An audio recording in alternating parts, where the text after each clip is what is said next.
Hello and welcome to another episode of the summer school series. I do realize it's not summer anymore, but maybe summer is in our hearts.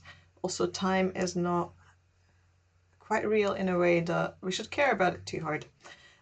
This episode is about script writing and narrative and sort of prioritizing narrative collapse in favor of more creative approaches, I guess, or more experimental approaches. I would like to foreground this episode by saying that I do not identify as a writer, TM. I don't think I'm a writer. I don't find myself a particularly good writer in general, though I know this is not a very productive thing to say, and many people very kindly correct me when I say this and say that they enjoy my writing. I'm very glad to read this. I think I can write passably in certain contexts, but I don't think I'm all around a gifted writer.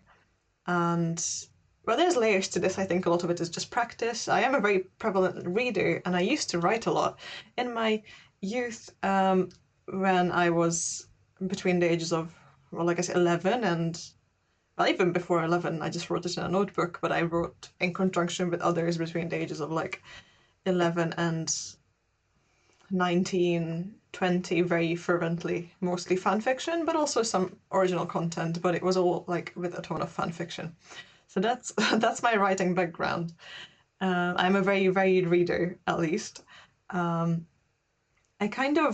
I only started considering writing as part of like an artistic practice. I also blogged, both on Tumblr and like pre-Tumblr blogging platforms quite religiously back in the day, but it was all like personal stuff, but in a bit like a poetic tinge.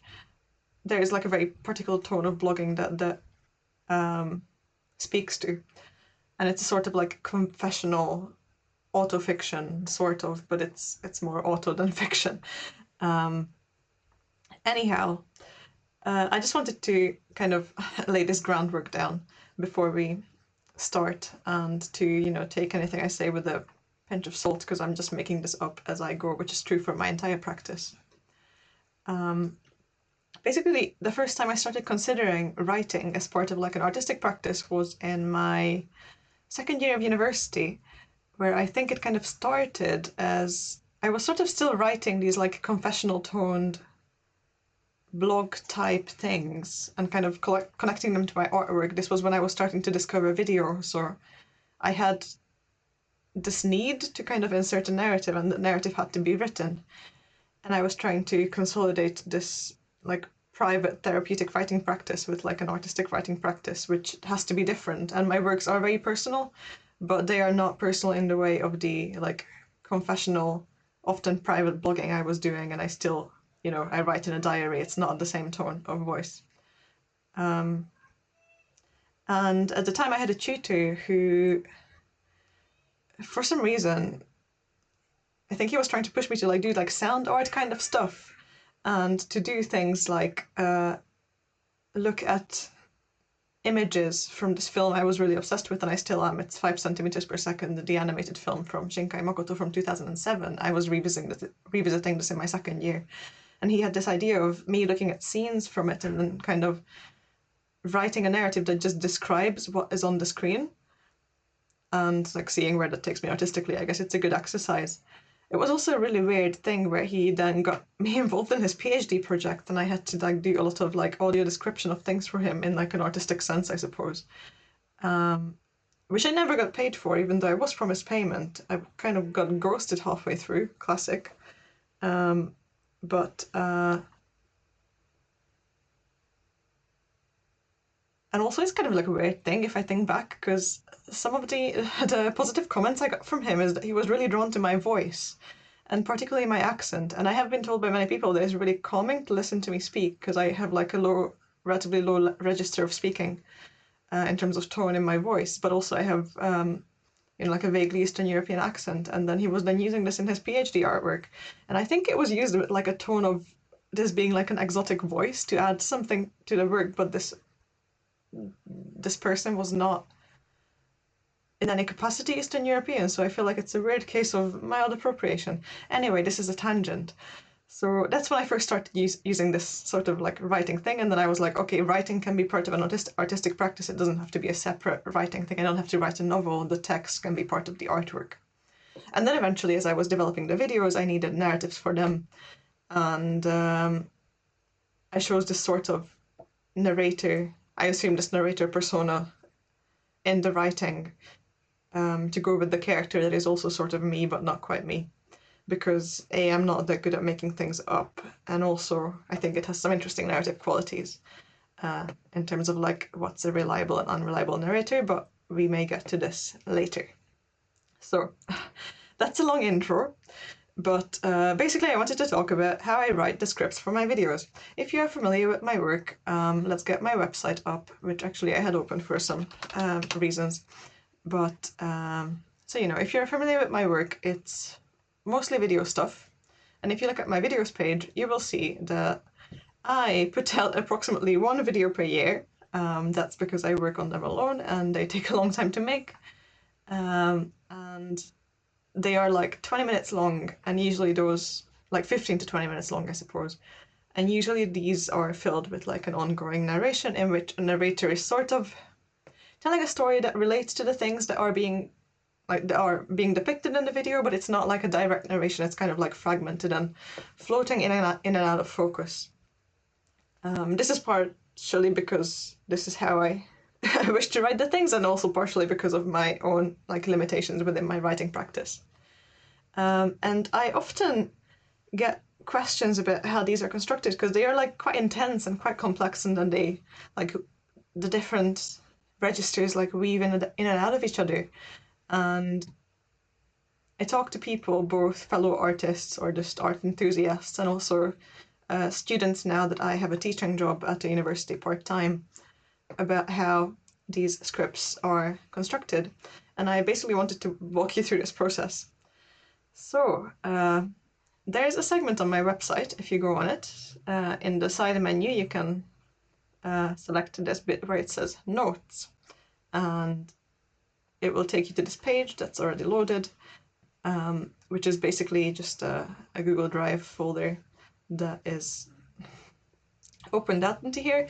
And in here you get a bunch of documents. Some of them are based on essays that I have read. Some are essay PDFs that I have saved, and some are books that I typed out quotes from that feel relevant to my interests.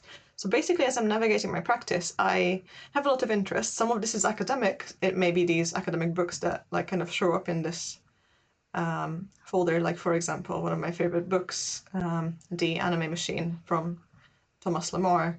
I kind of have a bunch of notes in this document that is, part of it is like kind of like marking down concepts that seem relevant to my interests, and then bits are like just quotes from the book, and then the corresponding pages if I can be bothered to write them down. And I kind of collect these things because I like to have them, and I do a lot of collecting. In this notes page, there's also a folder that says phone notes, and it takes you to this Google Drive folder that I have open here, and it contains a bunch of screenshots of notes from my phone. So as I kind of go through my life, I read books that are fiction, I listen to songs, I watch anime, I am out in nature, I have conversations with people. And if something appeals to me, I will note it down. Sometimes, often, I have thoughts that feel like revelations when I'm out on a run. I don't know if this is like to do with something about like how the body moves, and then it's kind of like a weird out of body state, because running is not, if you focus too hard on the running, it's not that pleasant. And then this strange state allows for the ideas to flow in.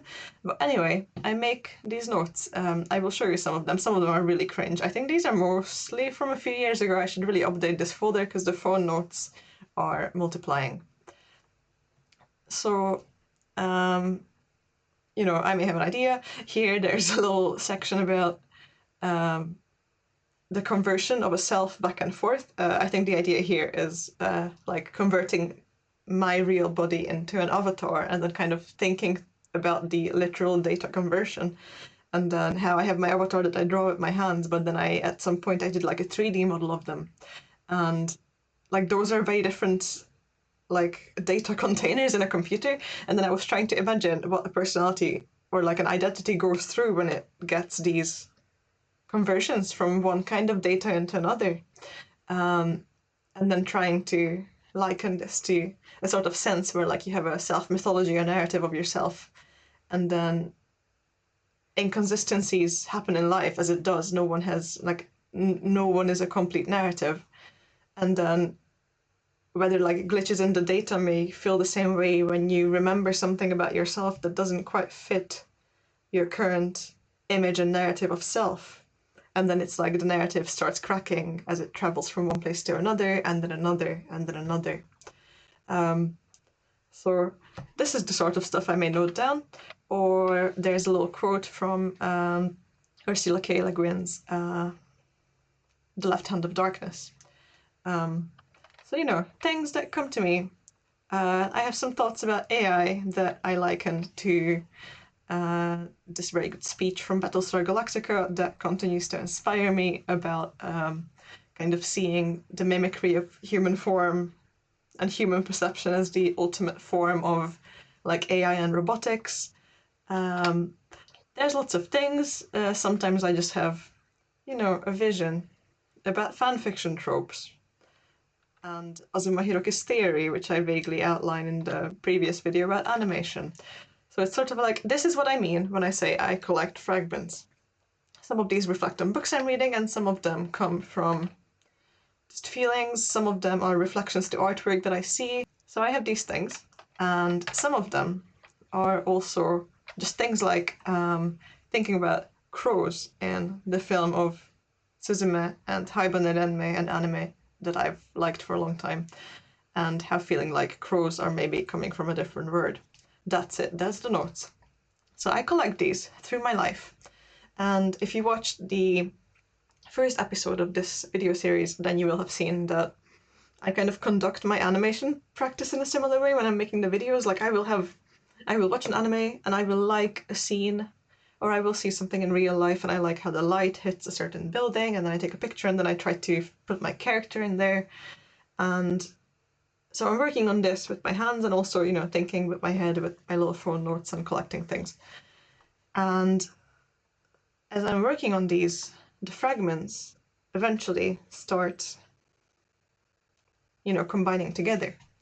Here I have some bits of a PowerPoint that I used in talks before. So I have a good slide here, actually, that I think really represents my process well. I will move this to the side slightly so my virtual face is not in the way. That did not work. Anyway, yeah, better. So basically, it's kind of, this is kind of my sketchbook and some like cutouts from it overlaid with some notes I did in a PDF. So it's sort of like, here in the sketchbook you can see some scenes sketched out based on the second ending of FullMetal Alchemist Brotherhood, in which I was really fascinated with how the grass moves and how the clouds move in the background, and then I was trying to kind of map out the camera work and how I would put the layers together if I was to animate the same scene myself. This is a scene I have not fully managed to carry out so far, and I've not given up on it, so who knows, it may be coming. At the top, there's some quotes from the lyrics of the first opening of FullMetal Alchemist Brotherhood, which is kind of a heart-wrenching song, and I can go into why FullMetal Alchemist is relevant for writing reasons. But anyway, so you know, there's the lyrics, there's the scenes with some like instructions for how I want it to be animated for myself, and then there's also this like PDF, which is of an essay that is kind of like an afterword, the Japanese translation of Thomas Lamar's The Anime Machine. And I quite love the description here that like talks about a synthesis of kind of like combining movement as like a primary force, or like thinking of movement as like a primary layer to these images as opposed to thinking of images that just happen to be moving. And it's kind of like the movement and the image are kind of emerging together. It's this synergy that is happening. It's not like movement is not secondary to how the images arise. And this kind of works backwards for me as well for how the writing arises. And then as I go through this process, I get in my little sketchbook, I write my little things. Sometimes I have moments when I just come up with really good writing or what I think is good writing. Like for example here, there's a little segment next to these drawings I did based on the opening of Serial Experiments Lane. And I think this is a section that I basically used verbatim in my script in the end, which is really rare. Because I think it's like quite successful. I will read it now because I like it. A sustained transitional moment of post-human terror, the split second where yourself is suspended between your body and the screen, hair and clothes ruffled by the wind that rises with the images speeding past you like a train passing through a station, pulling up the boundaries/walls of vast virtual universes in their wake. Okay, I guess I edited it a tiny bit in the actual video. There was no slash in it. But sometimes I just have these fragments that come into my head and then I write them down. And then they may show up with the scenes that they are written next to, or they may show up with different scenes. It's actually quite rare for me to like think of a scene and as I am coming up with it already know what's going to be said in the narration at that point. This is not something that like organically happens in the beginning for me. It's more like I collect the fragments and then I organize them. So once I have enough fragments and I'm starting to get an idea and I'm just like, okay, let's make a video. I get up a document. This one is this is the original document for my video that's called About Their Distance. You can see it on my website somewhere. There it is. It's from 2 years ago.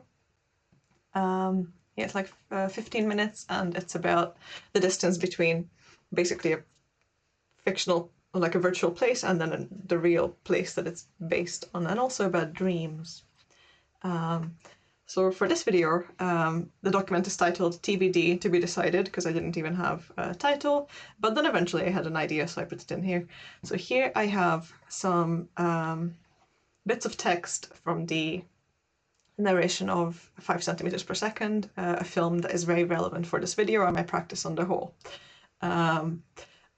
Then I wrote that I keep being haunted by the word dream, which I was, as I have been during the writing process for this video. I didn't want to make the video about dreams. I don't care about dreams on the whole, but the word just kept coming up.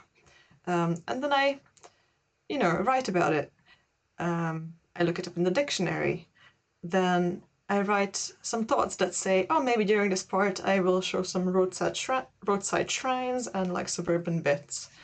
Then I may try rewriting the same part, but better. Then we have some lyrics from the ending song of 5 centimeters per second. Then we have some lyrics from various songs from the game Heaven Burns Red.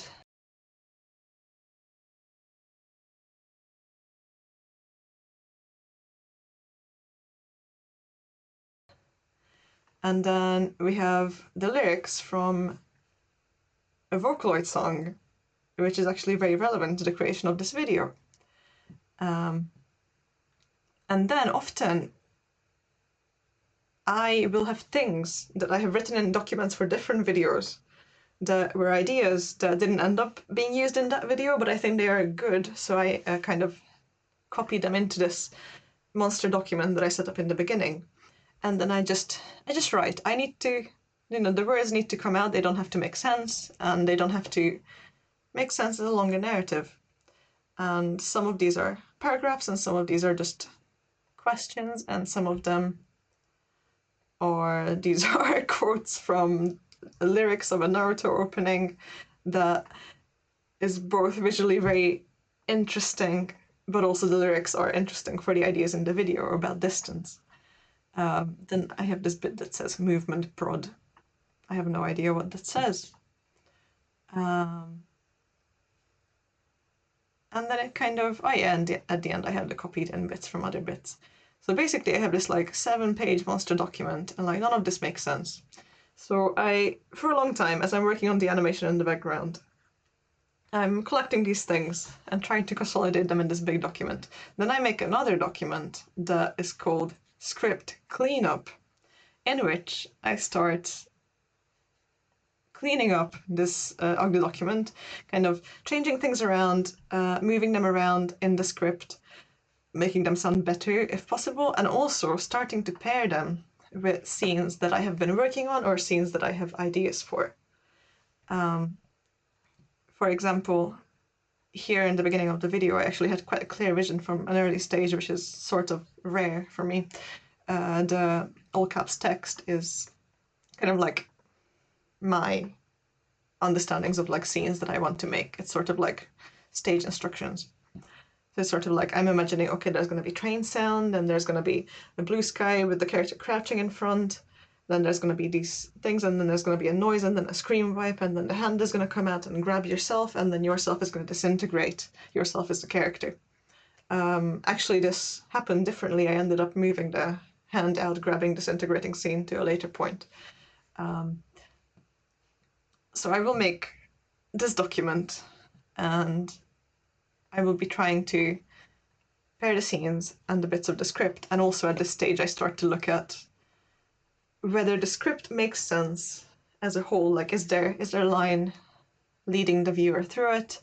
Is it nonsense? I like using Google Docs because I can leave comments for myself, such as this one that says, "This makes no sense, my friend. I am my own friend in this scenario."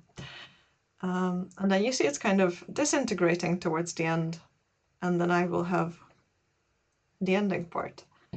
Once I've been working enough in this, but it's getting too confusing, and the video is sort of starting to come together, I make a third document that is called Script Final or Script Actual, and then this will be the script that I work with until I finish the video.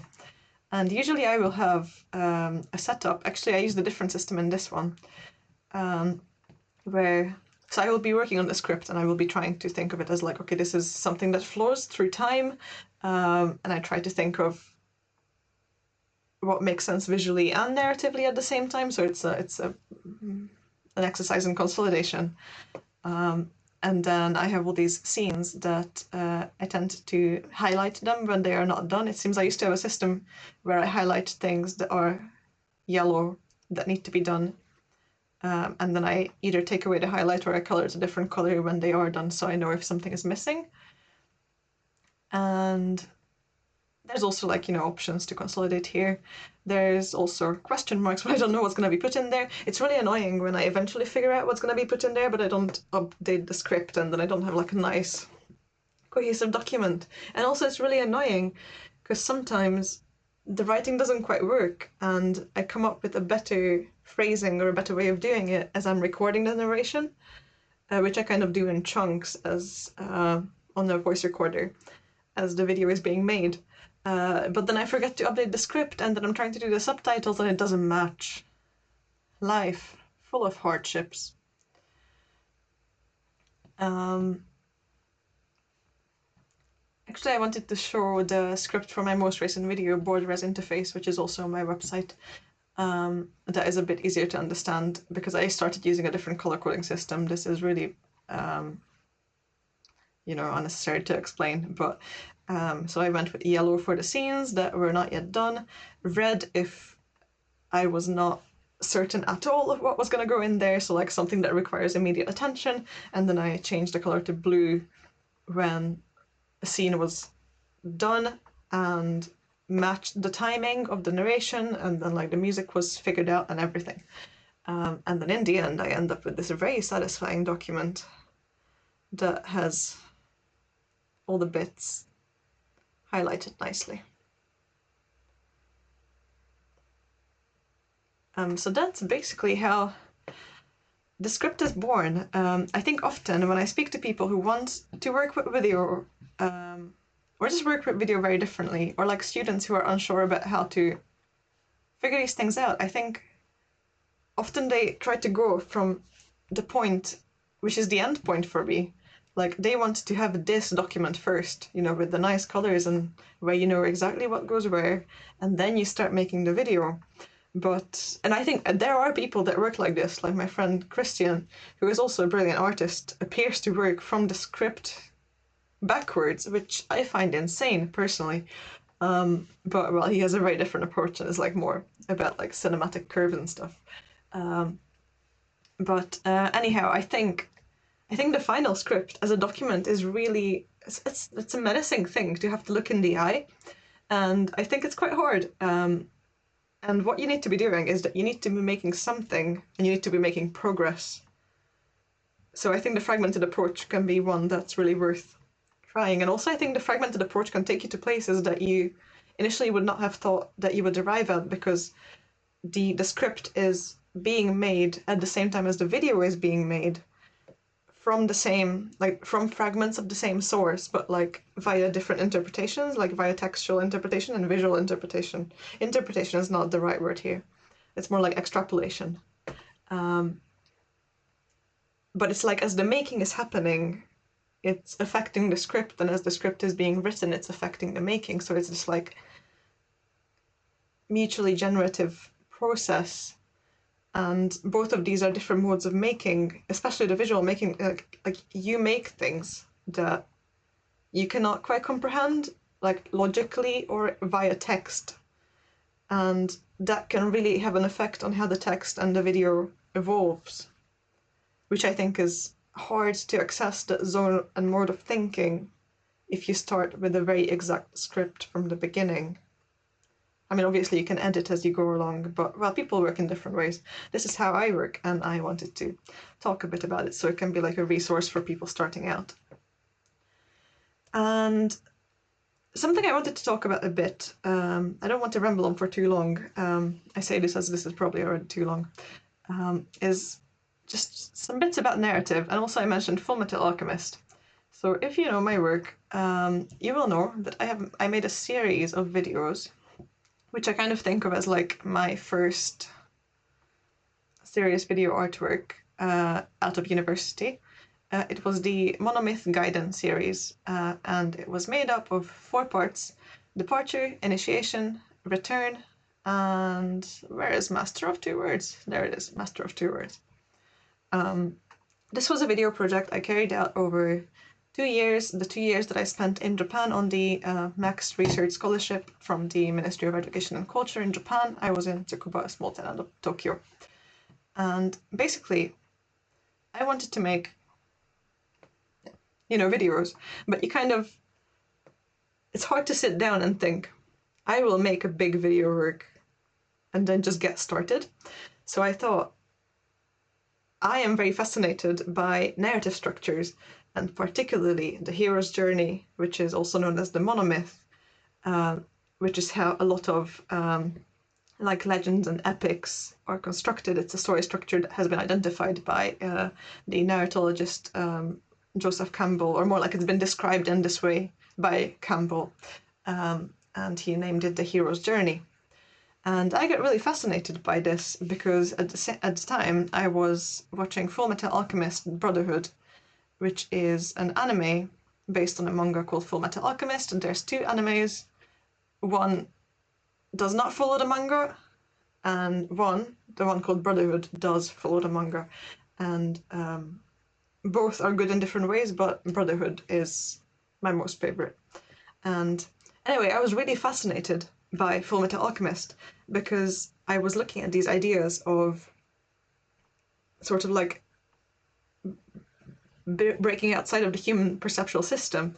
I don't want to use the term more than human because that seems to be a buzzword for this year, but it is kind of like a, you know, like a sort of expansion, or more like this desire to be outside of what is your like seeming limitations and the human body. And like, you know, part of this comes with like a frustration with the body from like a chronic illness perspective, but also like a gender perspective, and generally like a perception of life perspective. But anyway, in FullMetal Alchemist, there's the story is set in a world where alchemy is possible, and it's defined as like a process that's based on equivalent exchange. So it's kind of like if you have, I don't know, a bunch of stone and then you commit alchemy on it, then the thing that comes out on the other side is going to be made up of that same stone. So it's kind of like whatever goes in comes out at the end. So it's like equal amounts of things are destroyed and then produced. And there's one thing that's not possible in alchemy, or like a forbidden practice, is to create a human person. It's a forbidden technique. And the story is about these two young brothers who attempt to resurrect their mother. And what I find really interesting in FullMetal Alchemist is this whole setup of truth. So when the young boys attempt to resurrect their mother and like commit the like human transmutation alchemy, they are transported to a strange realm with a door in it, and then this faceless being that is called Truth. And when you do this sin, which is sort of stepping outside of the boundaries of what is possible as a human, then you have to encounter this truth. And truth opens the door to you, and you have to pass through the realm of truth. And the realm of truth I kind of conceptualize in my head as a realm that is filled with like the objective truth of the word, as in like it's not what you see with your little eyes and hear with your little ears. It's like it's everything existing in its purest form outside of like anthropocentric perception. It's incomprehensible. And you pass through this realm when you commit this sin, and you perceive the objective truth. And the more of the objective truth you perceive, the more of your human body gets mutilated. The story starts up with the brothers doing this, and then one of them loses a leg and an arm, and the other one loses his entire body. He is barely saved when they manage to connect his soul to a suit of armor that allows him to continue to exist in the human world. But basically I got really fascinated with this concept of, the objective truth being comprehensible at the expense of your human body. So this is deeply exciting. And interestingly enough, the FullMetal Alchemist Brotherhood especially, and the original manga, follows the hero's journey structured really beautifully, with actually like multiple little like mini monomyths within the grand monomyth of the story. And it's kind of really clear, where like there's this door that you enter that takes you to the other non-human realm. And so it's really, really clear, these boundaries between what is human and what is not human. And as I was thinking of identity in the digital age, yada, yada, yada, and just, about like the fictional and the real interacting with each other, and these supposed ideas that the real world is like really discrete and easy to identify, and then the fictional is something that's added as an afterthought, whereas they are much more intertwined. And the monomyth is kind of this idea of there being a hero who kind of departs on this grand adventure and enters a different realm, usually the underworld, something like quite supernatural, goes through various troubles, and then at the end returns to their home a changed person. I got really fascinated by this idea and whether this could be applied to like a multi-layered, laterally arranged, real and fictive mixed environment, which I kind of construct in my videos. So for my monomyth series, sorry, this is really long-winded, I thought, okay, I have to make a bunch of videos, how to construct them. I'm fascinated by this monomyth. I will do my own monomyth. So I kind of separated it into the segments. There's 3 main acts in the monomyth: the Act 1 departure, or here's a separation, or Act 2 initiation or supreme ordeal, and Act 3 unification or return. Also, I just love this diagram. And also there's a final sub part within return. in Campbell's system that's called Master of Two Words, that kind of signifies the hero both mastering the real original word and then the word of adventure, the quote unquote virtual word. And I thought, okay, I'm going to go along the structure, and then I had the structure, and then I tried to organize my interests around it. And I think this is a fun structure to follow because it really unlocks a lot of possibilities for you if you try to interpret your interest within this framework. But I think it can be good to use a framework that is pre-existing in general, because it will allow you to quite clearly see what does not fit in the framework. And I think that's a really useful thing to understand, what like falls out of the narrative. And I'm not saying that you have to use a framework in order for the narrative to be complete, but more like you should use the framework so you can very clearly identify the fragments that are falling outside of the framework, and then you can kind of start tucking those back into the narrative word, and then kind of have this like multi-layered narrative collapse thing going on. And I think I like to stick to this like fragmented method, and also kind of like using a framework to poke at the frames themselves, because I think it can be a good way of like resisting like a grand total narrative that is sort of like absolute and does not leave room for movement. And I find that something very interesting and very important in my writing as well. That I don't want to create. I don't want to, like, I'm creating these words as I'm making the videos, and I'm creating these narratives that they kind of all lead to the same place from different directions. And I don't want to tell a concrete story of a specific character with a specific narrative voice. Like, it's not clear whether in the videos it's yourself, the character, speaking, or if it's my voice as the artist or a different narrator voice. And actually there's some works where I play on this, and I kind of try to employ different voices, one of them being my voice, me the person, and then some of them being the narrator persona, and then some of them being yourself's voice. But I think I like to keep in the ambiguity because I don't want to close off the word to this like totalitarian completeness. It kind of, I want to go against this, you know, like grand unifying narrative perspective.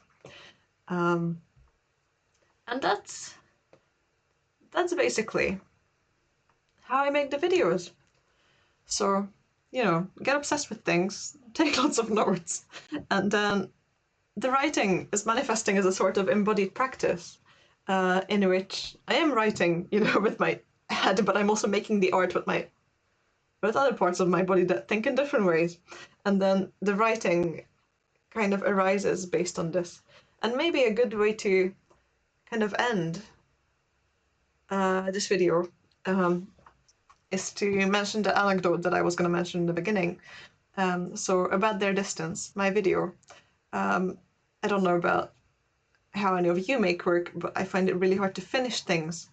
And often it really helps to have a deadline, because then I know that, you know, it will have to be done, and that will be the shape of it. Because I feel like theoretically, if you look at anything hard enough, especially like videos that like take place in time, like it can just go on forever. So I find it, and I find it really hard to finish things, and I also find it really hard to title things. So I often like, this is why it was really good to do the Monomyth series, because then I had the titles set for my 4 videos for the next 2 years. I didn't have to think about it. About Their Distance is titled after a strange translation of a subtitle of 5 centimeters per second, the film. But anyway, so as I was writing this, the script is growing, and it's kind of evolving as this strange beast I'm working with, but I did not know how to finish it. And that can be really hard to do when you work with such a fragmented process, because things are not necessarily arising from a clear beginning to a clear end. But, you know, you need to have a structure in the video, otherwise it's kind of just floats away and it's hard to focus as a viewer. But anyway, I did not know how to finish. And then I went for a run, just randomly in my life, not to kind of try and change how I think about this video. And I was listening to a particular song that has a line in it. And as I was listening to it and running in just in my neighborhood, I had this vision of the final scene that is based on a scene from a little video that they made to go along with a very specific song in the Idolish 7 franchise that my favorite fictional band Rivada sings.